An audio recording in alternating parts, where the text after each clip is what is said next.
Okay guys, so picture this. Your wife or significant other presents you with a garage door opener much like this one. This is a Chamberlain or Liftmaster 890 Max, I believe. Or maybe it's a key fob that opens your car, and you know what? These little plastic tabs that anchor to your keychain are broken off. The key fobs can be a couple $100 at a dealer. You guys know how expensive those are. This one thankfully is only about $30, but still, I mean, it's kind of stupid to replace this thing. It works just fine, just because these little tabs are broken. So I'm going to show you a little trick that I learned years ago to fix this, and it's going to be a permanent fix and going to be a lot stronger than whatever was on there. So you want to start by splitting the case halves. This one just takes a screwdriver. Take the circuit board out. So now this trick kind of depends on the ability to drill a hole in here and put a screw in it. And what we're going to do is we're going to make a piece of stainless steel that we're going to, it doesn't have to be stainless, but I'm going to use stainless steel because it's what I have in stock. I'm going to make a piece of stainless steel. It's going to attach to the back here. We're going to drill a couple holes in the end of it to mount your wife or significant other can attach their keys to it. So I took the circuit board out.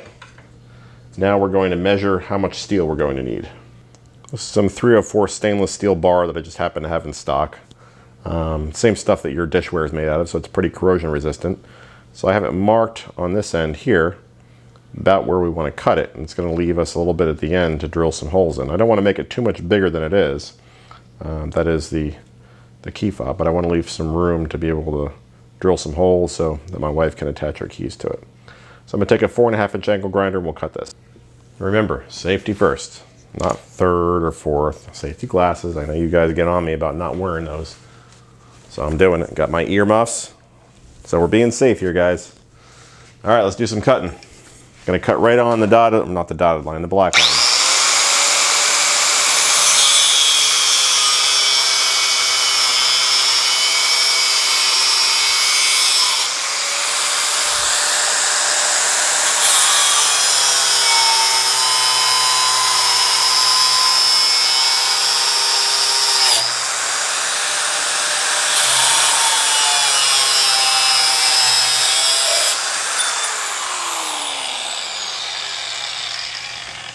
All right, now that we got that cut, most important thing is not to pick it up with your hands right away because it's going to be bloody hot. So get a pair of pliers or put some gloves on, pick it up then. Anytime you cut a piece of steel like that, you're going to leave a burr on the end there, like you can see there. Make sure that you grind that burr down. If you don't, something like this is going to happen. In my younger years, when I was a lot stupider than I am today, I left a burr, much like that one, on a piece of steel that I was grinding. And I swiped it and sliced my arm open right here. You can see the stitches. Again, this is probably 20 years ago. I don't know. It was a long time ago. Yeah, so ER visit, 12 stitches. So learn from my mistakes and grind those burrs off. Okay, now we have a piece of steel that's way too big for what we need. Whoops. Make sure you drop everything while you're doing it too, because that always helps. So now we can grind things down. I'm going to grind these tabs off that are no good anymore. And then I'm just going to round off these corners in the grinder, make it look, I don't know, a little bit more palatable and make it safe so there's no sharp edges. It does help to have a tub of water nearby to cool off the steel because it's going to get hot pretty fast. So keep that tub handy. Just going to round off the edges.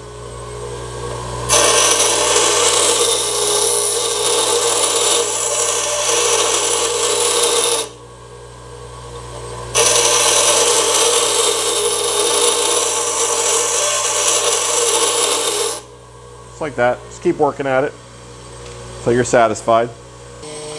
Got a nice curved ground in it, kind of matching the contour. And I'm just going to smooth down some of the edges here with the disc grinder. It's going to be easier this way.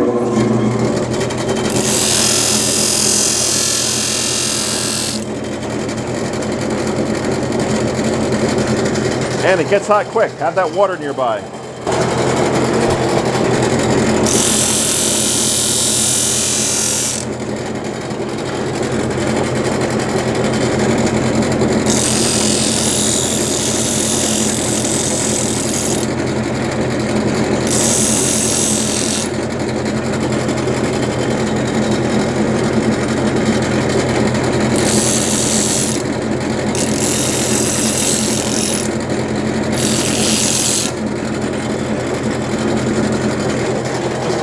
shape it until you're happy. Got a fairly decent rough shape here. Now, we're gonna have to cut this side, round that off, and kind of do the same thing and just leave a loop to drill a hole for the key ring.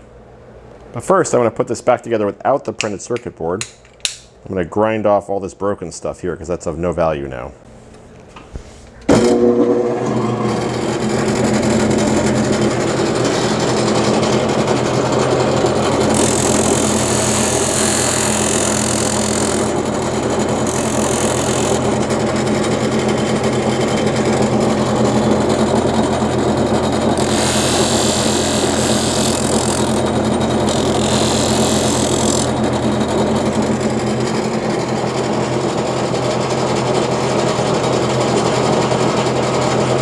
Something kind of like that.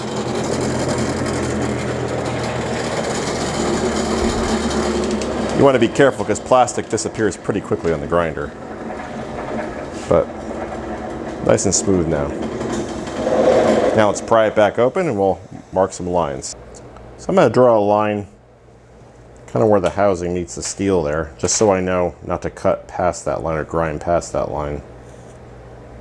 It's kind of faded because it's wet, but that'll be good enough. So now I'm just going to kind of grind a shape, roughly following that line, to something that I can drill a hole in.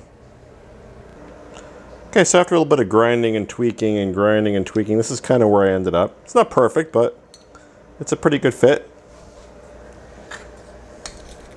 The wife should like it as it adds about 12 pounds to her garage door opener. Next step is to fasten this piece of steel to the actual garage door opener.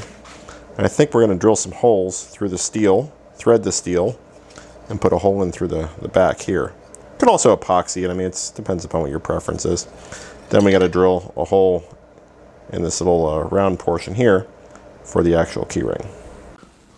Now in this garage door opener, the PCB sits so low in the base, I don't know if I have any hardware in stock to actually screw this to that stainless steel plate. I mean, it's just so low. A 1032 screw is not going to work. That's going to be too, you know, the PCB is going to contact the top of the screw head. I could grind it down, but I don't know. I don't know if it's worth it. I do have some smaller screws, but I don't have any taps for them to drill into the stainless. So I think we might just epoxy this one and see how it holds up. We have a lot of surface area to work with, so I think we'll be okay. So let's put all the tap and die stuff and drill bits away. So for this epoxying job, I'm going to use this Loctite epoxy instant mix. It mixes in this little dispenser here. I roughened up this surface on the grinder as this one as well, just to make sure that the epoxy is something to bite into. So let's shoot some epoxy on there. And again, it mixes in the straw.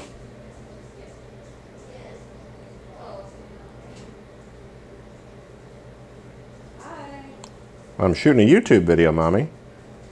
Right now, and I'm recording. All right. I'll leave you to it. Okay, I'll be done in a minute. Boss just got home from work. Let's put a little bit on here too. It's going to ooze out everywhere, but that's okay. Want to make sure we get a good bond.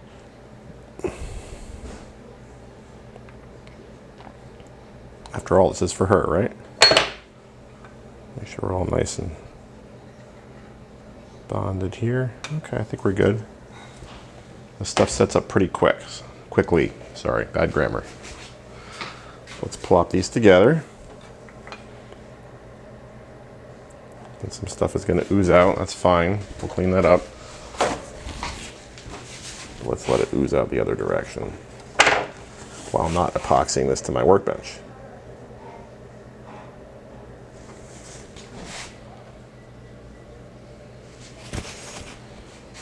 Probably should have drilled that hole first, right? Might need to take two on this one. Jeez, what was I thinking? Always remember, guys, you can't fix stupid. Now, one of the complaints I see about this epoxy a lot is they give you two straws, but they give you a lot of epoxy. You can clean out this straw. You can take some compressed air and just blow it out from the tip out this way into a trash can. You can reuse the straw. It's not a big deal. I don't know why people complain about this straw so much online. You guys aren't going to get an action shot here, unfortunately, just because my drill press is a bit too high up for you guys to see. But I got this a piece of stainless in the drill press vise. Gonna use some of this Tap Magic cutting fluid to lubricate the drill bit. I'll put a hole at the end there, just so we can get that key ring through. Okay, got the hole drilled. Came out a tiny bit off center, but it's not tragic. Just a garage door opener. Not the space shuttle. All right, take two, right? I'm gonna use a bit less epoxy this time.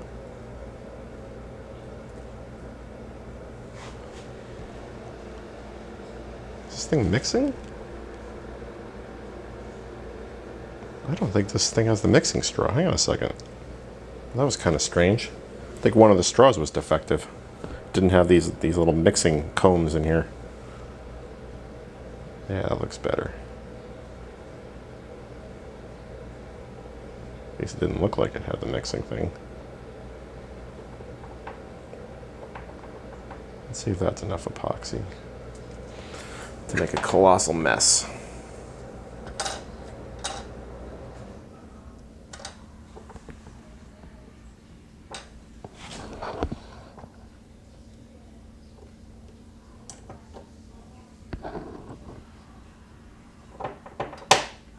Make sure we got complete coverage here. I think that's a good amount though. It's not oozing out all that much.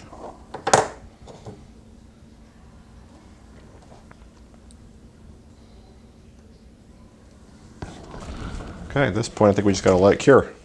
I was cleaning up that second epoxy straw or tube, and that's why it seemed like there was nothing in there, because when you blow it with compressed air, that mixing honeycomb thing right here blew right out of the tube. I don't know if that's, I don't remember it ever doing that before. I wonder if that's something intentional or that was accidental on Loctite's part. Maybe they did that to make it easier to clean, I'm not sure. Because it did make it easier to clean for sure. Maybe that's their response to some of the online complaints. Nah, it's just wishful thinking. There you have it, guys. So I let the epoxy cure for maybe 15 minutes or so. It really needs to cure for probably 24 hours, but thought I'd put everything back together, just show you what the final product looks like. It's not bad, right? Never gonna break, that's for sure. Anyway, hopefully you guys found this video helpful. If you did, please subscribe. Stay safe. Thanks for watching.